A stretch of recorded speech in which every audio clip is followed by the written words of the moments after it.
Clean football is Belichickian football, and clean football is winning football. This is Kamori House, and you're listening to Locked On Tar Heels. You are Locked On Tar Heels, your daily podcast on the UNC Tar Heels. Part of the Locked On Podcast Network, your team every day. Hey there, what's up? It's Monday, September 15th, 2025. Welcome into the Locked On Tar Heels podcast, the only daily North Carolina show out there. I'm your host, Isaac Schade. You're joining me at the place to get your Tar Heels content every single day. It's all part of the Locked On Podcast Network. I want to thank you for making us your first listener watch to get your brand new week going the right way. This episode is brought to you by FanDuel. Right now, new customers can bet $5, and if your bet wins, you're going to get $300 in bonus bets to use across the app. Download the FanDuel app today. I want to welcome in all the everydayers who are here with us, all the members of the Locked On Tar Heels Discord community, and our great Locked On Tar Heels insiders. So glad that all of you are here. Would love to have you join us in the Discord or the insiders. Those links are in the show notes. Coming up today, first off, I want to let you know that we have a second episode today, a bonus episode. Today's episode of Locked On College Basketball is our North Carolina preview. You may or may not be aware, but I am one of the two co-hosts of Locked On College Basketball, so it's kind of funny, but it's me and the other co-host, Andy Patton, and so I've put that into the audio feed. If you're watching on YouTube, I will link that for you right up here to make your life easier to go find it. All right. As for this show, we're talking football. Carolina wins 41-6 over Richmond. They are now 2-1 on the young season. First home win of the Bill Belichick era. We're going to talk about how the pass offense is a work in progress, but there were three specific areas that I was encouraged by. Three players that stood out. We'll get the Shady stat of the game, and of course, our weekend whip around for all the great action in Carolina athletics this weekend, because it was another strong weekend. But here's where we got to start today. Carolina, yet again, played clean. Clean football. I should have brought some dryer sheets in here with me. I could smell it. It was so clean and glorious. Because here's the deal, you guys. How much has been made about North Carolina and their 70 new players and Coach Belichick getting in after the portal opened and taking forever to get his staff in? I mean, I've been part of that verbiage and all that noise. I get it. Yeah, for sure. But here's what I want to say about it right now. For a team like these Tar Heels that's got so much new, that's still trying to find themselves and find their way and find their identity, the one thing that any team can do that they can work hard at, I don't care if you're a peewee football team or the reigning NFL champion Philadelphia Eagles, one thing every football team can work hard at is not beating yourself. Well, I mean, that's true of any sports team, but specifically in football, man, I feel like it's a massive deal. And I had asked a lot in the lead up to the season opening game against TCU. Is this brand new team going to have enough time together, because they're college players, not professional players, are they going to be able to operate at the level of discipline and detail necessary to execute at a level that will please Bill Belichick, or to at least not shoot yourself in the foot at a level that would please Bill Belichick? The answer that night against TCU, as you well know, was no. They could not do it that night. It just wasn't there. But since then, man, I got a different answer for you, because against Charlotte and against Richmond, I think that answer has been yes. They have operated in such a way that has allowed them to not beat themselves. On Saturday, specific to this Richmond game, in the postcast, I talked specifically about clean football, but I did it then in terms of no turnovers for the starters again. Literally no turnovers in the Charlotte game. There was one turnover with that interception in this Richmond game, but it was once everything was well in hand, and it was by, honestly, the fourth string quarterback throwing his first ever collegiate pass, right? And so there is that. But that needs to be celebrated. No turnovers in back-to-back games after 3 against TCU. That is so big time and so important. That's one part of clean football. Another important part about clean football, beyond no turnovers, is limiting penalties. just not beating yourself with a whole bunch of yellow laundry on the carpet, right? That's what you're trying to stay away from. And so far, through 3 games, Carolina has done that very well. Thank you much. TCU, 3 penalties, 3, I guess we should say accepted penalties, 3 accepted penalties for 25 yards against Charlotte, 5 for 55, and Saturday afternoon against Richmond, 4 for 50. That means in totality, Carolina is averaging 4 penalties, 4 accepted penalties per game for an average of 43.3 penalty yards per game. And look, you can always clean that up. But again, think about how this team is trying to find themselves. New coaches, new system, new players, new everything. And to be operating at a level where you're not beating yourself by getting penalized at that level. An average of 4 penalties a game has Carolina tied for 20th in all of FBS in terms of least penalized. That's what they're doing right now. And so when you combine, we're not getting too many flags thrown on us, and we are not turning the ball over. Those 2 things are going to put you in a good position to win week after week. Are you going to win every game? Absolutely not.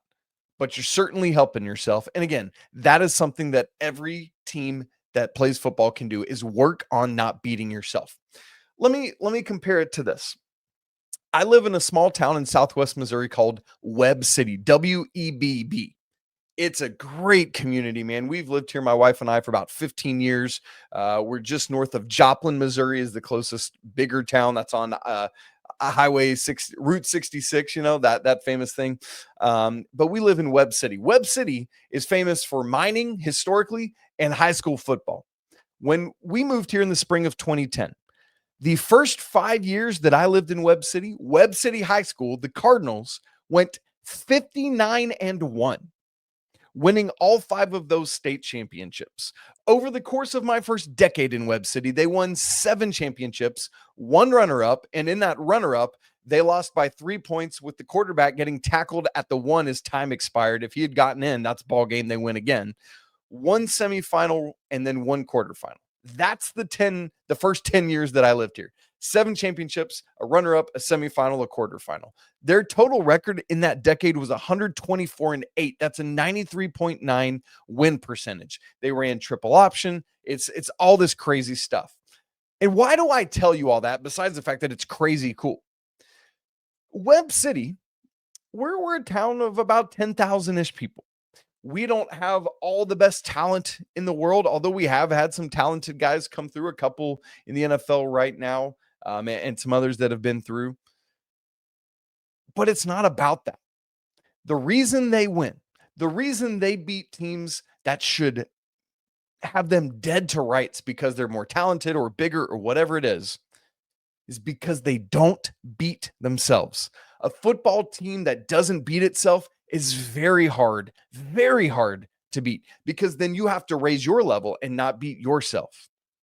So I say all that to say, man, I've watched Webb City be disciplined and detailed and do the things they got to do, man. It is like clockwork, year after year after year. And that's why thousands of people turn up every Friday night, man. It's so cool. And if that's the brand of football that Carolina can continue to play, that Bill Belichick brand of football, they're going to give themselves at least a puncher's chance week in and week out every time they take the field. I don't care if it's Clemson or Ohio State or who. Sure, they might not win the games all the time. And we're going to find out, though. But that's part of the progression, is you got to set that framework of we don't beat ourselves, and now let's get enough talent and enough time and enough experience together that we not only don't beat ourselves, but we go beat others. That's what we're looking for. That's what you can hope to have. And that's what they're going to put to the test this coming Saturday down in Orlando. Have we taken those strides we think we have these last couple weeks? We're going to find out. Keep being disciplined. Keep taking care of the football. Keep paying attention to all the little details. Now, Carolina's pass offense seems to still be a pretty big work in progress. But I want to identify 3 specific other areas that I think have taken very strong steps forward. And that's what we're going to do coming up in just a second. Right after I tell you about this good looking hat on my head, the game cap. Quick question for all you college football fans out there. If you could go back in time and sit front row at your school's biggest rivalry game, what hat would you be wearing? Yes, I said hat. For me, it's got to be the game. They aren't just hats. They're the game, the same vintage style hats that fans wore back in the 80s and 90s, like when I was growing up. And guess what? Here's what's cool about these hats, man. They still go for the exact same price they did back then. When you use code Locked On, you're going to get your vintage hat for just $16.99.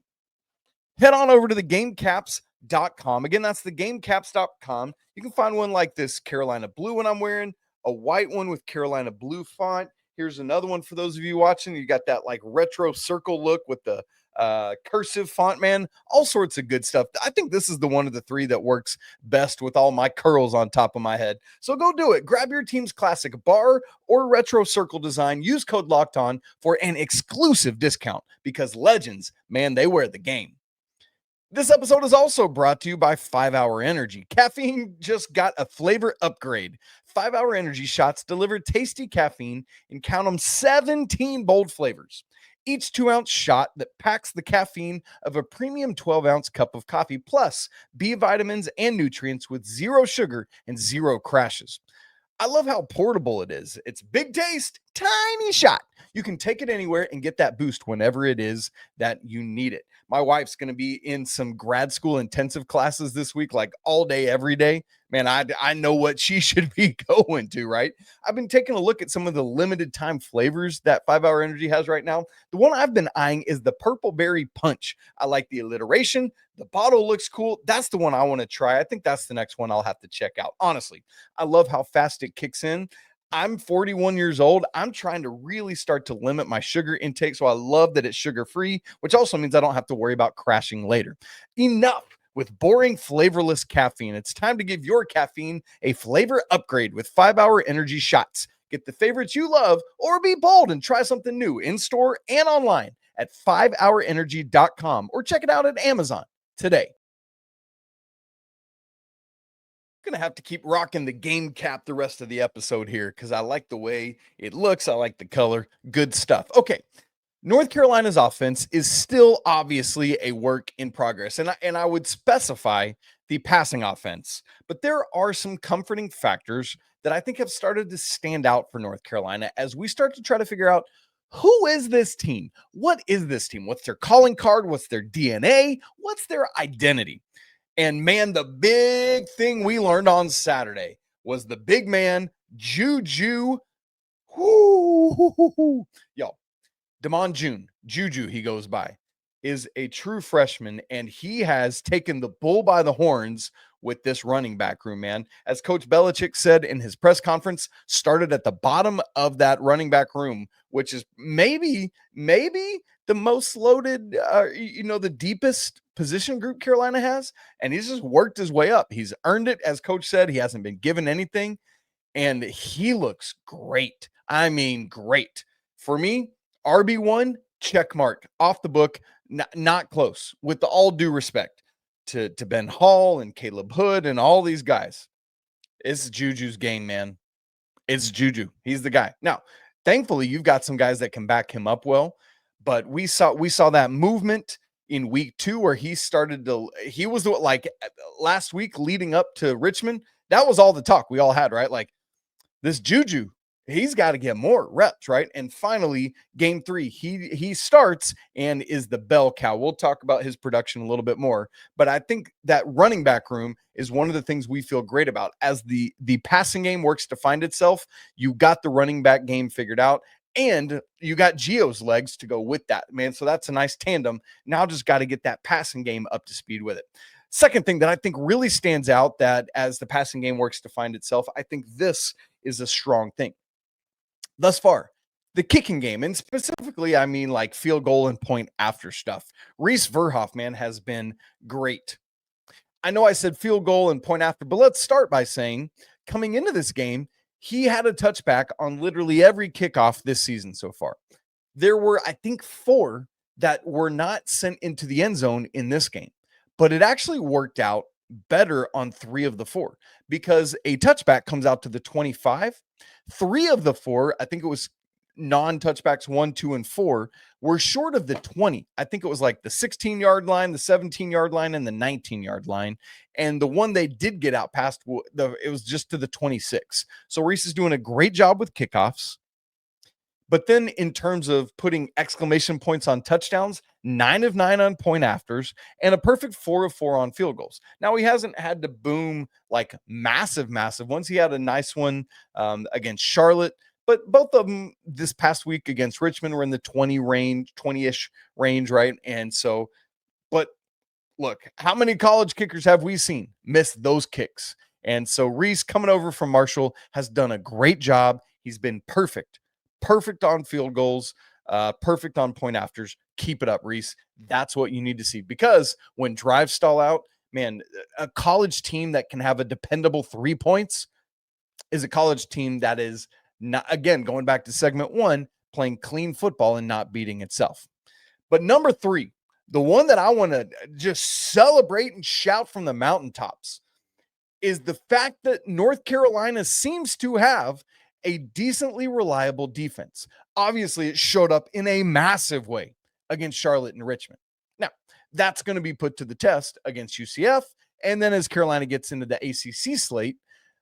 But we've not been able to even sniff saying that in recent years.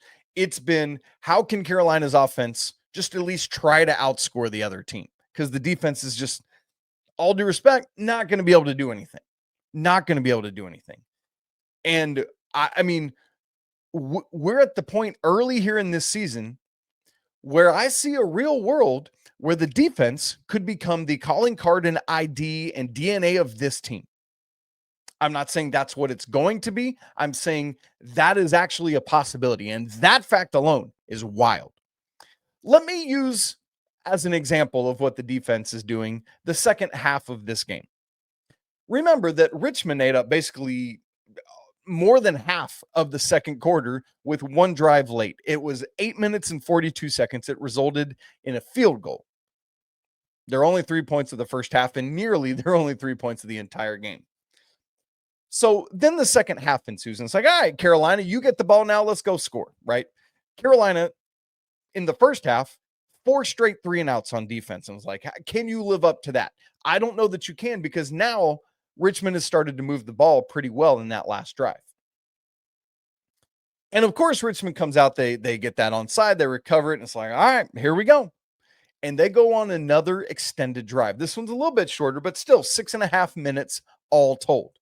And this is what I love, man. That defense gets into a 3rd and goal situation at the 4. And remember, Richmond's got this big 6'4", what is he, like 260-pound quarterback, Wickersham. He goes in, and they're just going to ride him into the end zone, right? He gets 3 on 3rd down. It's 4th and goal at the 1, and they're like, we got our guy, let's go. Nah, Carolina snuffs it, stops him, turnover on downs. North Carolina can't do anything on their possession. But then on the second play for Richmond, once they get the ball back, is when Bayer forces the fumble, recovered by Abou-Jaoude, and then Carolina marches down and goes to score. Next Richmond drive is the Bayer fumble recovery touchdown, and then a Richmond 3-and-out. Then Carolina gets the ball and off the punt, and they go score a touchdown. Then the Richmond interception, like the first play of that drive. Then they get their final drive where they ultimately go down and score that field goal on 3rd down. And it's like, what are we doing? I don't know. But all told, in the second half, after it looked like Richmond had found something, they had got some momentum. They had that sustained drive to end the first half and the sustained drive to start the second half. But here is the results of their second half drives. You ready for this? Turnover on downs, fumble touchdown, 3-and-out, pick, end of game field goal, whatever. Congrats to you. That's their second half. Again, I know it's Richmond. It's an FCS school. Fine, cool, whatever. The North Carolina defense actually did that. And that's good. And it's not about just, we got lucky. No, it's like they went out and made plays, man. Went out and made plays. 3 turnovers they got in the second half. I will take that every day of the week. So as the passing game still works to find itself, I love what the running back room is. Damon June has grabbed the bull by the horns. He's RB1. Special teams in totality is doing great, in my opinion. I know they didn't get that onside kick, but outside of that, man, I felt really good about everything, including the kicking game from Rece Verhoff, and then the defense, man, is stepping up in a big way. So I'm encouraged by those things, but again, what's it going to be as you go back up to the high major level on Saturday? We'll find out in front of a national TV audience on Fox at 3:30 p.m. All right, 3 players that changed the game. I thought that were just standouts in this one. We're going to identify them, and it's crazy to say, again, when we're talking the Tar Heels, but 2 of them are defensive players. Plus, we will have the Shady stat of the game and the weekend whip around, all that to wrap up today's show coming up in just a second. Right after I tell you about Prize Picks. Prize Picks is the daily fantasy app where making the right call can actually pay off for you. You and I make decisions every day, small decisions, massive decisions, everything in between. Do I want, the O's cereal or do I want the chocolate cereal? I don't know, whatever it is. But on Prize Picks, when you're right, man, it means you get to cash in. And with football back, Prize Picks is the simplest and fastest way to get in on the action. All you got to do is pick more or less on 2 to 6 player projections, and you can turn your takes into real prizes, all in less than 60 seconds. I've been checking out Prize Picks a good bit, and it's such a fun way to stay locked in for the season. It's quick, easy, and honestly, my favorite way to follow along with football. There are 2 Monday Night Football games tonight. In the latter of those, Justin Hubert is sitting at 1.5 pass TDs, more or less. I got to go more on that. This dude's going to be slinging it everywhere. You know it. The best part, even if that pick or one of the others misses, Prize Picks invented the flex play, so you can still double your money. Download the Prize Picks app today and use code LOCKEDONCollege to get $50 in lineups after you play your first $5 lineup. Again, that's code LOCKEDONCollege for $50 in lineups after your first $5 play. Prize Picks. It's good to be right. This episode is also brought to you by FanDuel. Y'all, football season is here. The NFL season is here. And FanDuel is making sure you are ready for kickoff with a can't-miss offer. Right now, new customers can bet just $5, and if that bet wins, you're going to get $300 in bonus bets to use to play all across the app. One of the great things about FanDuel is that it fits however you like to play. Player props, building a same game parlay, even jumping in live as the action unfolds. Like, the energy of that is awesome. It makes every game more exciting, whether you're watching your team or maybe just keeping an eye on your fantasy lineup. It's quick, it's easy, and it's the best way to add a little more energy to your Sundays. How about this? North Carolina for football plus 10,000 to win the ACC. But maybe you're like, hey, I think they're going to get it together. Why not get in on that, man? You could do very well for yourself. So, are you ready to play? Download the FanDuel app now by visiting FanDuel.com to get started. Again, that's FanDuel.com. Typically in our football recaps, we will have 3 somethings, 3 plays, 3 standouts, whatever it is. Today, it's 3 players. And number 1, we already talked about him, but good grief, we got to shout him out. It is Damon JuJu June. I'm just going to call him JuJu because I love it so much. We saw glimmers of it last week. I said that earlier. And then this week, it became even more obvious with higher volume. And that's what you want to see. Can this player still do this thing as the volume goes up? And clearly he can. He's got a body built for it. And I do not want to get in his way. That would hurt real bad. 14 carries, 148 yards and a touchdown. He had a 50-yard carry, the 45-yard touchdown. Really, really good stuff. He averaged 10.6 yards a carry. He had 1 catch for 19 to go with it. Just stay out of the man's way and let him cook. The offensive line clearing some holes for him, and then he's taking care of the rest, making dudes miss or just trucking them. Either way, I will take it. Number 2 player that stood out, defensive lineman Melkart Abou-Jaoude. This dude, I just felt like he was everywhere early, helping set the tone for the Tar Heels. In totality, he had 3 tackles, 2 solo, and he had 2 sacks. And those 2 sacks were on back-to-back plays on the second defensive drive for the Tar Heels. And why I thought that was important was twofold. Number 1, Carolina only had 1 sack on the season coming in. That was last week against Charlotte, and that was from linebacker. No defensive line sacks to this point. Not much defensive line push. In fact, that was one of the things I was critically watching for. And Abou-Jaoude comes out and gets 2 sacks, back-to-back plays first quarter. Later on in the game, he had a fumble recovery as well. And so I just thought he on the line there was a menace. And this is what Carolina needs. They've got to have a defensive line that is causing havoc for ball carriers, for quarterbacks, bottling up ball carriers, funneling them to the linebackers, getting into the backfield, collapsing the pocket, whatever it is. And Abou-Jaoude doing stuff like that, man, is so, so helpful. Number 3 player that stood out, linebacker, Mekhi Bayer. It's spelled Gbayor if you're looking for him in your roster or whatever it is.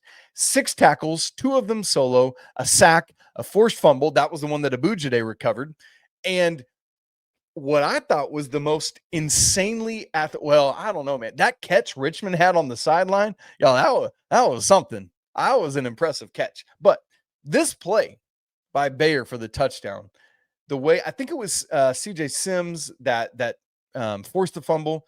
Bayer is able to get it, and he kind of like swings it around his body, spins out of it, and takes off for the basically untouched 62-yard touch. It was one of those, not where he had to weave and dip and dodge and duck. No, he was just gone, nobody around, touchdown, great stuff.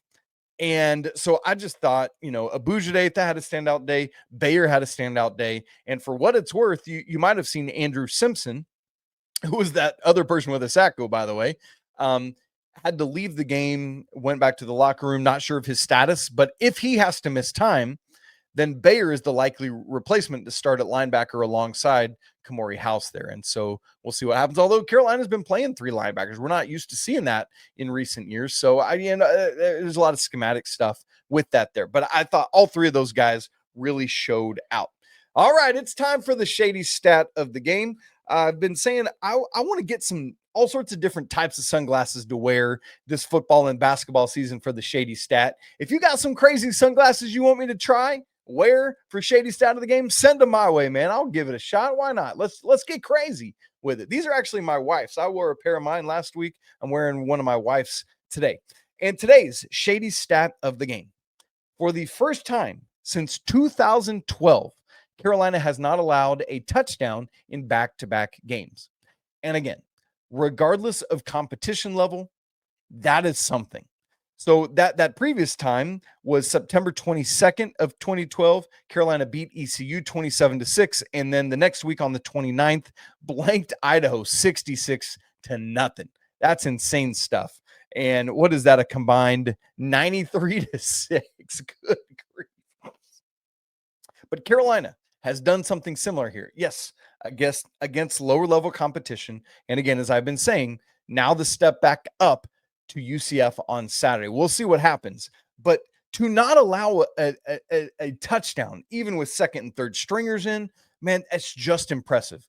Kudos to the Carolina defense and special teams for kick coverage, man, for doing what they need to do to bend and not break and do everything to keep teams out of the end zone. Great stuff. Let's wrap this bad boy with the weekend whip around, our Project 28 weekend whip around, where we're celebrating all 28 varsity athletics at Carolina. I queried on Friday, could the Tar Heels have another undefeated weekend? Last weekend, they were 7-0-1, and not quite this time, but man, it was so close. The Tar Heels were 5-1-1 on the weekend. Obviously, we've already talked about the football win. We talked about the women's soccer win back on Friday's show, but as a reminder, they won their ACC opener at Virginia Tech, so great to go win in Blacksburg. Game-winning goal, they won 2-1. Game-winning goal coming with like 3.5 minutes left. They're 7-2 overall, 1-0 in the ACC. They've won 6 straight after losing 2 out of 3 to start the season, losing at Tennessee, at Georgia. They're number 19. Next up is Florida State at home on Wednesday. Got some beef to pick with the Noles. Carolina's had some trouble. Just another really strong team in recent years. Men's soccer, this was the tie. You might remember they tied at NC State last weekend. They tied at home against Wake this weekend, 1-1. So they are now 3-1-2 on the season, 0-2 in ACC play. They're 21st in the nation. Next up is Memphis at home tomorrow night. Field hockey. Similar to women's lacrosse last year, similar to what field hockey has been doing the last several years, this seems to be another juggernaut of a team. Friday, they blank App State 5-0. And then yesterday, Sunday, yet another top 10 matchup. Yo, they've only played 6 games and they've had 3 top 10 matchups, 4 top 15 matchups. It's crazy. So they played number 9 Liberty yesterday, beat them 3-1. So they're 6-0. They're second in the nation. They have 3 top 10 wins and 4 top 15 wins. Aaron Matson, what are you putting in the water? My friend, Karen Shelton Stadium is on fire. This is crazy, and I love it. Next up, the ladies are hosting the no-Cal teams to start ACC play next weekend, so obviously that would be Cal and Stanford. Volleyball, now 5-1, ranked number 25. We talked about their sweep of number 11 Florida earlier last week, and then Friday, I said it was going to be a tough one. They went to South Carolina, lost 2-3, a heartbreaker for their first loss of the season. They won the first set, lost second and third, won the fourth set, and then they lost the fifth set, the deciding set, 13-15. You only played a 15 in the fifth set. Here's the thing. In that fifth set, they were down 4-9, and it's like, okay, fine. You know, you lose a road game to an SEC opponent, whatever. But they battled back to tie it at 10. It was tied again at 12 and tied at 13. But then the Gamecocks got the next 2 points to win the match, man. So great battle there for the ladies. That's the lone loss of the weekend, man. I can live with that. I hate it for them, but we can live with it. Next up, App State tomorrow night in Chapel Hill for volleyball. So lots more great action going on all around campus and Carolina athletics this week. Thanks for being here with me on a Monday. Don't forget our other episode, today's episode of Locked On College Basketball, which I'm going to drop actually into our audio feed and on our YouTube, so you can watch it and check it out as well. I'll put some bumpers on it so you're aware of what it is, but it's myself. I'm one of the co-hosts of Locked On College Basketball, and Andy Patton, bringing everything about the Tar Heels. Obviously, pretty big picture stuff. We do get into a little bit of minutia, but I thought it'd be fun for you to get to watch that and check it out. Go subscribe to Locked On College Basketball as well in the lead up to the season, y'all. 7 weeks from today. Let's go. I can't wait. If you've not subscribed to our show on video and audio, do it right now so you don't miss a second. If you haven't joined the Locked On Tar Heels Discord, we'd love to see you in there. That link's in the show notes, free to join. And if you want to go even deeper with the show, I'm working on all of my stats and charts and data and record books for the upcoming basketball season right now. And if you want free access to all of that, you got to become a Locked On Tar Heels insider. That's the only way to do it. All right, guys. It's a great day to be a Tar Heel. We'll talk again tomorrow, but until then, peace.